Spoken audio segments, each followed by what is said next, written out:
खबर उत्तराखंड का। आज कारगिल विजय दिवस है और ऐसे में देहरादून जिला प्रशासन ने भी स्वतंत्रता संग्राम सेनानियों के उत्तराधिकारियों के लिए सौगात रखी। देहरादून के जिलाधिकारी समीर बंसल की अध्यक्षता में आयोजित बैठक में स्वतंत्रता सेनानियों के परिजनों को स्मार्ट सिटी और रोडवेज बसों में निःशुल्क यात्रा वाले फैसले को लागू कर दिया गया। देखिए, ऑनरेबल सीएम के भी स्पष्ट निर्देश हैं और उसी स्पिरिट से देहरादून जिले में जो भी इनिशिएटिव्स लिए जाते हैं विभिन्न ऑर्गेनाइजेशन, विभिन्न संगठनों के लिए, तो इस क्रम में जो हमारे स्वतंत्रता संग्राम सेनानी हैं या उनके सम्मानित उत्तराधिकारी हैं, उनकी कोई भी जेन्युइन प्रॉब्लम्स हैं और किसी भी तरह से उनका हम सुगमता बढ़ा सकते हैं, तो वो प्रशासन लेवल पे, जिले लेवल पे जो हो सकता है उसको यहीं से किया जाता है और जो शासन को रिक्वेस्ट करनी होती है वो ड्यूली शासन को रिकमेंड की जाती है। अभी हाल ही में आयोजित बैठक में कुछ डिस्कशंस में जो ग्रीवेंसेस थी या कुछ सजेशंस थे और फीडबैक थे, उसके क्रम में 3-4 जो स्टेप्स लिए गए हैं, जिसमें पहला एक भूखंड जो हमारा शासन देश के अकॉर्डिंग हर एक उत्तराधिकारी का हक है, उसके लिए नगर निगम को अधिकृत किया गया है और इस क्रम में जो हमारे सम्मानित मेयर साहब हैं उनको हमने हरिद्वार के तमाम अधिकारियों ने गंगा घाटों पर सफाई अभियान चलाया, जिसमें हरिद्वार के जिलाधिकारी और वरिष्ठ पुलिस अधीक्षक ने भी घाटों पर सफाई की। आपको बता दें कि हरिद्वार के जिलाधिकारी ने संस्थानों और लोगों से गंगा घाटों पर सफाई करने की अपील की है ताकि हरिद्वार स्वच्छ और सुंदर बन सके। जिलाधिकारी मयूर दीक्षित ने कहा कि हमने सफाई अभियान के लिए पूरे क्षेत्र को 12 जोन में बांटा है और हर जोन की जिम्मेदारी एक अधिकारी को सौंपी गई। जगह जगह से हमने सफाई अभियान शुरू 23 की शाम को इसे ही कर दिया था और उसमें हमने पूरे एरिया को 12 से 13 जोन्स में डिवाइड किया है, जिसमें एक सीनियर ऑफिसर के नेतृत्व में कल हमने एक बैठक भी करी थी, जिसमें कई स्वयं सेवी संस्थाओं के द्वारा, एनजीओस के द्वारा, संगठनों के द्वारा आगे बढ़ चढ़कर उन्होंने ये कहा कि हम अपने अपने एरियाज लेंगे और उसको साफ करेंगे। और आज हमने पूरे शहर का राउंड भी लिया सुबह, इसमें जगह जगह सफाई अभियान चल रहे हैं। आज हमारी टीम के द्वारा, कप्तान साहब के द्वारा, अन्य अधिकारियों के द्वारा रोडीबेल वाला क्षेत्र में यहाँ कुछ घाटों पर सफाई अभियान अभी किया जा रहा है और रेगुलरली इसको प्रोसीड करेंगे। और इसमें मेन पर्पस यही है कि हम केवल एक सरकारी एक कार्यक्रम ना रहे, इसमें सभी को हम जोड़ें। जो यहाँ पे दुकान लगा रहे हैं वो भी। कांवड़ मेले के सफल आयोजन को लेकर अखिल भारतीय अखाड़ा परिषद के अध्यक्ष रविंद्र पुरी ने हरिद्वार के जिलाधिकारी और वरिष्ठ पुलिस अधीक्षक समेत तमाम कांवड़ मेले के अधिकारियों के लिए सम्मान समारोह का कार्यक्रम रखा गया, जिसमें उन्होंने सम्मान पत्र और माता की चुनरी उड़ाकर सम्मानित किया। इस मौके पर जिलाधिकारी मयूर दीक्षित ने महंत रविंद्र पुरी का धन्यवाद भी किया है। समाज का, महाराज जी का बहुत बहुत धन्यवाद देना चाहूँगा कि उन्होंने हमको हर पल पर सहयोग दिया, मार्गदर्शन दिया और उनकी प्रेरणा से हम लोग इस मेले को सकुशल संपन्न कर पाए। तो पुनः सभी संत समाज महोदय सभी का बहुत आभार देते हैं। कुर्बानी का होता है जब कार्य करने के बाद सम्मान मिलता है। देखिए, बिल्कुल जब आप मेहनत करते हैं तो आप इस इच्छा से मेहनत करते हैं कि आप अपने जो आपका जो प्रयोजन था वो सफल हो। और जब स्वयं संत समाज और महाराज पुरी जी ने द्वारा जब सम्मानित किया गया पूरी टीम को, तो ये बहुत ही गौरव करता है। आज परम आदरणीय महंत रविंद्र पुरी जी महाराज पहल पे हरिद्वार में आज एक सम्मान समारोह रखा गया था, जिसमें अधिकारी दोनों के द्वारा पार्टिसिपेट किया गया था और इसमें समस्त जो प्रशासनिक मशीनरी, सामाजिक कार्यकर्ता, जो भी लोग इस मेले को संपन्न कराने में लगे थे, सभी को उत्साह वर्धन के लिए, उनका मनोबल बढ़ाने के लिए एक बड़ा अच्छा प्रोग्राम गुरु जी द्वारा रखा गया था। और मैं तहे दिल से उनका शुक्रिया भी अदा करता हूँ कि उनके द्वारा इन जो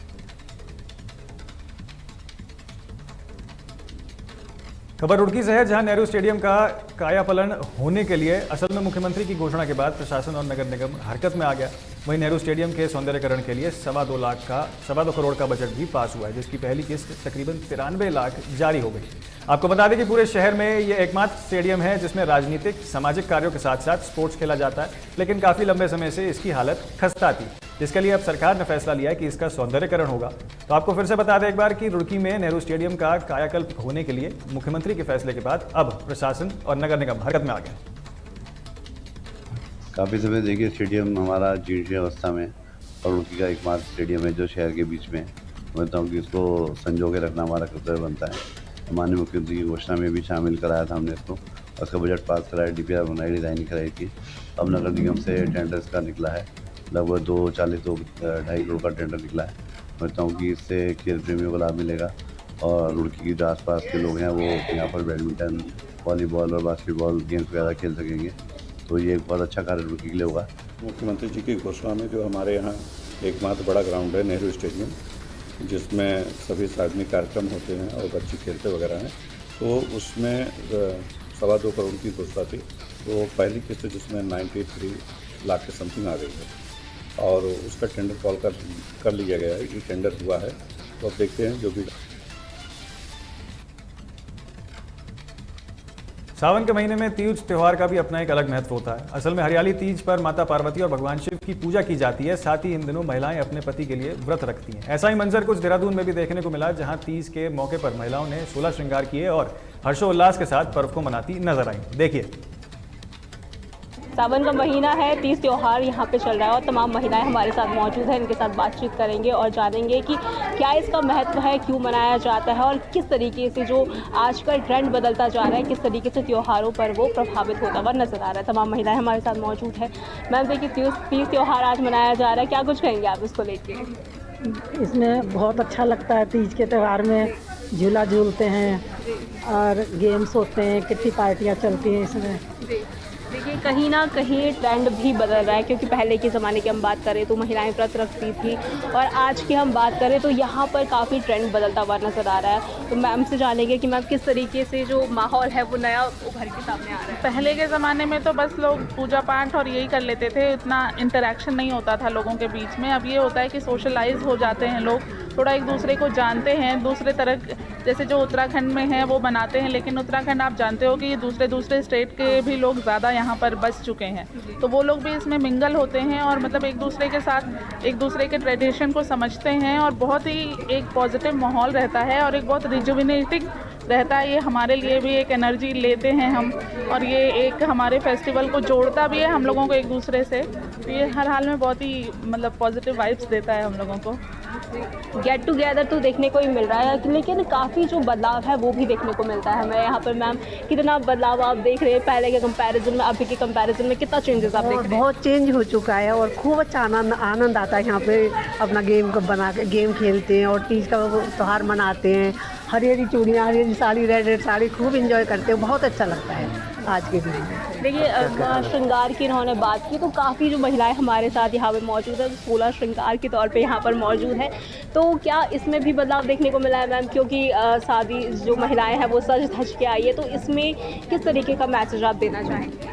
इसमें तो पहले की महिलाएं क्या है कि सर पे पल्ला रखती थी, घूंघट, तो वो अपने आप को शो नहीं कर पाती थी। लेकिन आजकल अब बिल्कुल खुलकर अपने आप को सजाती है, पूरा अच्छे से मेकअप करती है और फिर बाहर जाती है तो और भी मतलब सबके और खिल जाती है, सबके साथ मिलकर खेलती हैं, हंसती है, खिलखिलाती है, झूला झूलती है, बस मज़ा आ जाता है। देखिए, मैम ने बात कही कि किस तरीके से महिलाएं खिलती है, बाहर जाती है, लोगों से बातचीत करती है, क्योंकि जो वक्त है वो भी धीरे धीरे बदलता हुआ नज़र आ रहा है। देखिए मैम, जो व्रत होते हैं पहले के ज़माने में व्रत हुआ करते थे, तो अभी जैसे यहाँ पर काफ़ी महिलाएं मौजूद है, तो व्रत का यहाँ पे किया जाता है या फिर केवल आगे इसको किस तरीके से किया जाता है? व्रत सिर्फ त्योहारों के पहले त्योहारों के लिए व्रत, मतलब हम जब व्रत करते हैं त्योहार का दूसरा नाम व्रत होता है। लेकिन आजकल सब कोई त्योहार व्रत नहीं रखता, लेकिन सब त्योहार एंजॉय करते, खाते पीते और एंजॉय करना पसंद करते हैं। तो मेरे को लगता है कि एक इंजॉय तो होता ही है त्यौहार में, तो इसलिए व्रत नहीं रखना चाहिए। That's why. आप क्या कहना चाहेंगे इस पे? मैं ये कहना चाहूँगी, पहले की लेडीजें मतलब आपस में मिल लेती थी, शाम के टाइम सब इकट्ठी हो जाती थी, मिल लेती है। आजकल ये सब बहुत कम हो चुका है, तो इसलिए ये सब इवेंट की ज़रूरत पड़ती है सब लेडीज़ों को, क्योंकि सब लोग सब सोशलाइज हो गए हैं, सब फ़ोन में रहते हैं, एक दूसरे से मिलना जुलना इतना हो नहीं पाता है, चाहे वो हमारे पड़ोस में ही रहता हो। तो इस वजह से इसके बहाने से हमने इसे किटी या तीज कुछ भी नाम दे दीजिए, इससे हम सब मिल पाते हैं एक दूसरे से और इन्जॉय करते हैं। देखिए सावन है, हरियाली है, तो ऐसे में मैम काफ़ी जो यहाँ पर है गेट टुगेदर भी काफ़ी महिलाओं का देखने को मिल रहा है, तो कैसा लग रहा है आपको इस चीज़? बहुत अच्छा लग रहा है, क्योंकि पहले के ज़माने में ऐसा हुआ करता था कि एक दूसरे के घरों में झूला पड़ गया, आपस में मिल लिया, वो हो गया काम। लेकिन अब ट्रेंड इतना चेंज हो गया कि हम लोग ये किटी के बहाने इसमें अपने झूला का भी प्रोग्राम कर लेते हैं, सारे प्रोग्राम कर लेते हैं, एक दूसरे से मिलजुल भी लेते हैं और एक दूसरे की ड्रेसेस देख के बड़ा मज़ा आता है। मेन चीज़ ड्रेसेस देख के मज़ा आता है और फिर ये लगता है कि अगली बार ऐसा होगा तो हम भी अपना कुछ चेंज करके आएंगे, मतलब बहुत खुशी मिलती है। मैम ऑडियंस हमारी है, तहलका डिजिटल की ऑडियंस है, क्या आप उन्हें कहना चाहेंगे? क्योंकि महिलाएं भी हमें देखती है, पुरुष भी हमें देखते हैं, बुजुर्ग बच्चे भी हमें देखते हैं, तो आप उन्हें ऐसे हरियाली तीज के मौके पर क्या संदेश आप देना चाहेंगे? देखिए, ये हरियाली का त्यौहार है, इसमें मतलब हर जगह हरियाली छाई भी है, खुशियाँ छाई भी है।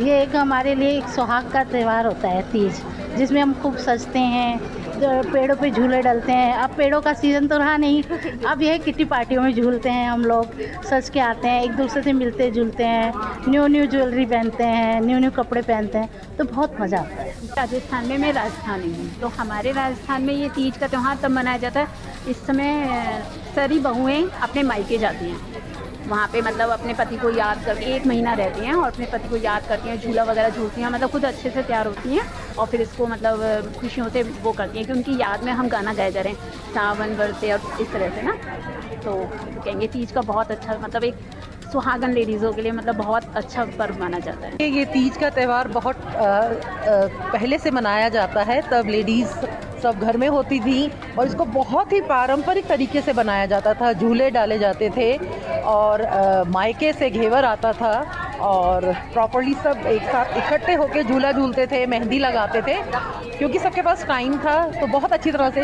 तो जैसे जैसे टाइम आगे बढ़ा, महिलाएं काम करने लगी तो उनके पास थोड़े काम समय की दिक्कत हुई, तो क्या हुआ कि वो जो सारी चीज़ें थी, झूला झूलना, मिठाइयाँ बनाना, मठरियाँ बनाना, वो तो थोड़ा सा पीछे हो गया, वो सारी चीज़ें रेडीमेड हो गई और कम टाइम की वजह से जो लेडीज़ हैं वो अपने आप को टाइम निकाल के उसका बेस्ट यूज़ करना चाहती हैं, इंजॉय करना चाहती हैं, हंसना चाहती हैं, अपने फ्रेंड्स से मिलना चाहती हैं and they want to have a gala time.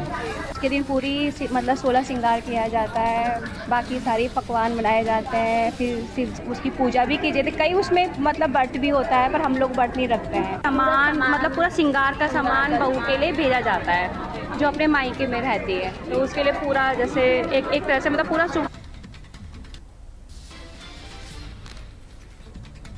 खबर हरिद्वार से है, जहां सैनी आश्रम को लेकर लगातार विवाद जारी है और थमने का नाम नहीं ले रहा है। असल में आश्रम से जुड़े एक पक्ष ने दूसरे पक्ष पर आश्रम की संपत्ति को नष्ट करने का आरोप लगाया। साथ ही मनोज सैनी ने बताया कि आश्रम में भारी अनियमितताएं चल रही हैं, जो सैनी समाज के पुरखों को और ऐतिहासिक प्राचीन धरोहर का नष्ट करने के उद्देश्य से कुछ लोग द्वारा की जा रही है। और हमारे पास सबूत आ रहे हैं कि उन्होंने हमारे फर्जी जाली दस्तावेज हैं। 24 अक्टूबर को उन्होंने संस्था पंजीकृत करा ली, लेकिन समाज के 30 जून तक समाज के किसी व्यक्ति को इन्होंने कोई सूचना नहीं दी। इनकी मंशा इससे जाहिर होती है और कुछ चुनिंदा लोगों ने एक बिल्डर के साथ मिलकर, जिसमें हमारे माननीय राम सिंह जी भी हैं, उन्होंने एक बड़ा खेल खेला और हम पहले से ही दिखते आ रहे हैं कि कोई बड़ा खेल हो रहा है इसमें। इन्होंने समाज को कोई जानकारी नहीं दी, तो 6 तारीख को एक बैठक बुलाई, उसमें जब हमने समाज के सामने वो जो पंजीकृत कागज़ थे, जो संस्था के वो कागज़ दिखाए, तो समाज के युवाओं में भारी आ गई। इसमें तो सबसे बड़े तो जो हमारे हैं माननीय राम सिंह जी, उनके मार्गदर्शन में ये सब चला गया है। एक बिल्डर है, कोई जेपी बिल्डर है, वो इसमें शामिल है और जो प्रमुख रहे हैं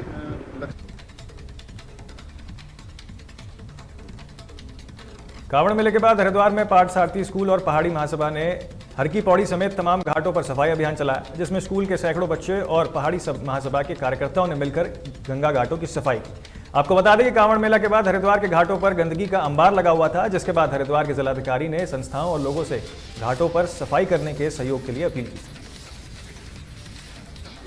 बनता है, ये ऋण है हमारा माँ गंगा का हमारे पर, और वो हमारी पतित पावनी कहलाती हैं। वो कितनों के पाप होती हैं, हमको निर्मल गंगा स्वच्छ करती हैं। तो हमारी भी ड्यूटी बनती है, कर्तव्य बनता है कि हम उनके घाटों को उनको पवित्र रखें। तो वो इतना बड़ा कांवड़ का मेला अभी हुआ, प्रशासन का भी पूरा सहयोग रहा। प्रशासन ने भी पूरी सफाई में अभियान में पूरा हिस्सा लिया और हमारे बच्चे हमेशा गंगा घाटों पर सफाई अभियान करते रहते हैं और निरंतर कई सालों से हम करते आ रहे हैं। जैसा कि आप सबको विदित है कि श्रावण मास में कई करोड़ शिव भक्त जो है हरिद्वार में गंगा जल भर के अपने अपने स्थानों को जाते हैं। तो जिस तरीके से आपने देखा इस बार भी 4 से 5 करोड़ कांवड़िया हरिद्वार में आया, जिस तरीके से सरकारी आंकड़े आए हैं। तो उनके जाने के पश्चात क्या होता है कि हरिद्वार में काफ़ी उनके पीछे गंदगी छूट जाती है। तो इस बार स्पेशल जिलाधिकारी महोदय जी ने खुद आके अपील की कि हरिद्वार के नागरिक और हरिद्वार के संभ्रांत लोग और हरिद्वार की संस्थाएं आगे आके सफाई अभियान में अपना हिस्सा लें। वो बहुत गंदगी मचा के चले जाते हैं, इस वजह से जो गंगा स्थल है बहुत गंदा हो जाता है। हमारी अपील है सभी तीर्थ यात्रियों से जो यहाँ पे आते हैं, कृपया यहाँ पे गंदा ना करें। वो अच्छे से जल उठाते हैं, बहुत अच्छी बात है, भगवान जी को मानते हैं, लेकिन ये भी गंगा जी का स्थल है। यहाँ पे आके साफ सफाई करें, साफ सफाई रखें।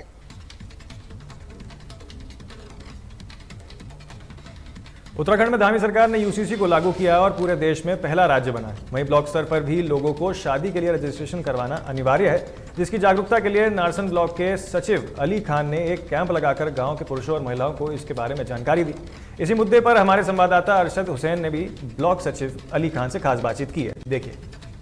धामी सरकार ने उत्तराखंड में यूसीसी लागू किया है, हालांकि उसको लेकर अभी लोगों को जानकारी दी जा रही है। वहीं अगर हम बात करें नारसन ब्लॉक की, तो वहाँ के लोग भी जो कर्मचारी हैं वो जगह जगह गांव-गांव जाकर लोगों को अवेयरनेस कर रहे हैं और लोगों को समझाने का प्रयास कर रहे हैं, रजिस्ट्रेशन कराएं अपनी शादी का। और इसी को लेकर यहाँ पर आज सडोली गांव में ये कार्यक्रम रखा गया है। मंगलोर नारसन ब्लॉक के सचिव जो हैं अली खान, उनके द्वारा यहाँ पर कैंप लगाने की तैयारी भी की जाएगी और लोगों को समझाया भी जा रहा है।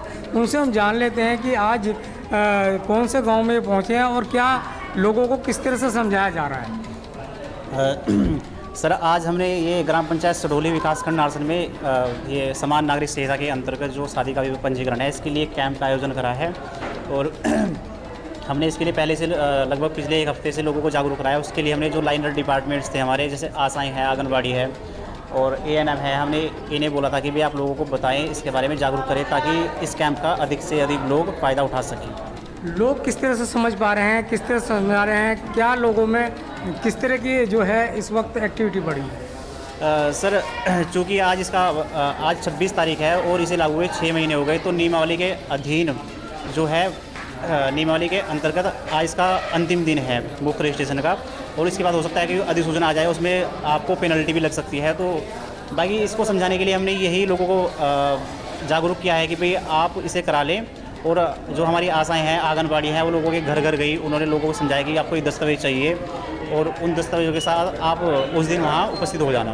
क्या खास दस्तावेज हैं जिनके लिए लोगों को बताया जा रहा है? सर, इसमें एक तो जो पति पत्नी है उन दोनों के आधार कार्ड हैं और जो आयु की सत्यता है उसके प्रमाणीकरण के लिए पैन कार्ड या फिर उनके पास 10वीं 12वीं की मार्कशीट हो ये, और उसमें 2 गवाह जिनका आधार कार्ड मोबाइल नंबर से लगा हुआ हो और शादी की फ़ोटो, ये ज़रूरी है। अब तक लगभग कितने लोग हैं जिनको आप समझा चुके? लगभग हमने मेरा अनुमान है कि हमने पूरे ही गांव में घूम कर लोगों को जागरूक कराया है। और दूसरी बात, फिर हमने ढोल के माध्यम से भी गांव में मुनादी कराई थी और फिर गांव में अनाउंसमेंट कराया था ताकि लोगों को पता चल जाए भाई कैंप लगेगा।